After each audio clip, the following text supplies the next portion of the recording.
To my someday daughter, the PG version. If I were to ever have a daughter, I'd treat her as one treats one's heart. Delicate, strong, beautiful. I'm gonna treat her like she's an adult when she's still learning her ABCs, meaning I will never treat her like she's dim-witted or dull, because she will intoxicate and invigorate me. I will buy her presents just because. I will give her advice. I will attempt to play nice. I will tease her. I will try to please her. I will aid her. I will serenade her with delicious riddles and dusty poetry. I will drive her anywhere she needs to go within arm's reach, and to her, I'm going to teach. I'm going to teach her everything my mother taught me, and everything I wish my mother had taught me, because this life is long, and if I don't teach her while she's young, then nobody will. I'm going to teach her that music is good for the soul, that sometimes nothing can express that utter loss of control, that storm of rhapsody she feels inside better than a single melody. And I will teach her the greats, Dylan, Etta, Lennon, Joplin, Waits, so while her little friends are rocking out to the newest One Direction or Jonas Brother, she can shake her head, laugh, and know better. I'm going to teach her that movies and television are the best, but will never match up to the magic and wonder of a good book, because her imagination can be her best friend. It will never leave her side in the darkest of days and longest of nights. It can take her to fanciful worlds and beautiful realities, far away from problems she is sure to face. I teach her from a young age that things often go wrong. People die. Rejection happens, and sometimes she'll fail. For no reason whatsoever, she will fail. And life can suck, in every sense of the word. It can suck all the joy and happiness from her days. It can suck away her brimming smile and her gleeful gaze. It can suck away her friends, sisters, brothers, until all she wants is to curl up under the covers and cry until she's drowned herself in salty tears. And I teach her that life can be wonderful.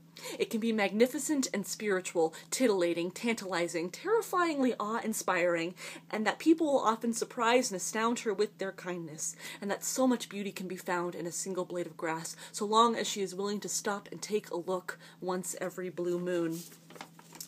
I teach her to be tolerant and not judge those who are different, because inside they are exactly the same as her, and because, hey, you never know who might end up being your soulmate.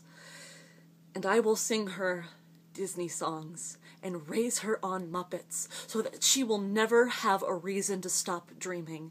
And she will learn the difference between right and wrong through the brilliance of Marvel, Zelda, Tolkien, and Donkey Kong.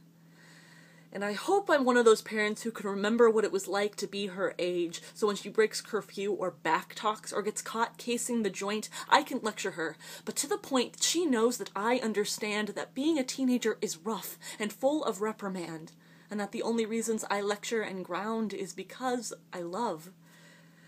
And I will teach her that infatuation and love often get mixed up, and that love is a very big word that should not be wasted on the first person who notices her, that a boy can make her feel like she's got fireworks in her heart and jello for brains, and a minute later that same boy can kill her with a single syllable, that she'll have to kiss a lot of Wickhams until she finds her Mr. Darcy. Don't go for the hunk with the Ferrari, find the person who is truly worthy, because they might very well be the love of your dreams. And I will teach her to be strong. I'll teach her that being put down is not all right, and I will teach her how to fight, but not with the strength of her fists, but with the grace of her words, because violence is never the answer. And I will teach her that being fake will only give her fake friends in return, which is not something she should ever yearn for, that if she stays closed off, she'll never make a true connection with those around her, surrounded by apes and fakes who do not know the meaning of the word compassion. But to be real, there is so much more joy in that, to live freely, love strongly, and just be, not pretend, to be herself and no one else. I will continue to teach her throughout her days, and even when she's grown, I will continue to teach about love, husbands, children, mortgages, life. But that's not for a long, long time. But that time is sure to come, and I so look forward to the day when I can finally hold her in the crooks of my weary arms, still exhausted from hours of pushing and screaming and scaring my husband witless, and I will kiss her smushed up little forehead, and hush her infant cries, and look into her newborn eyes, and I will say to her, my precious baby girl, hold on tightly now, because I'm going to teach you the world.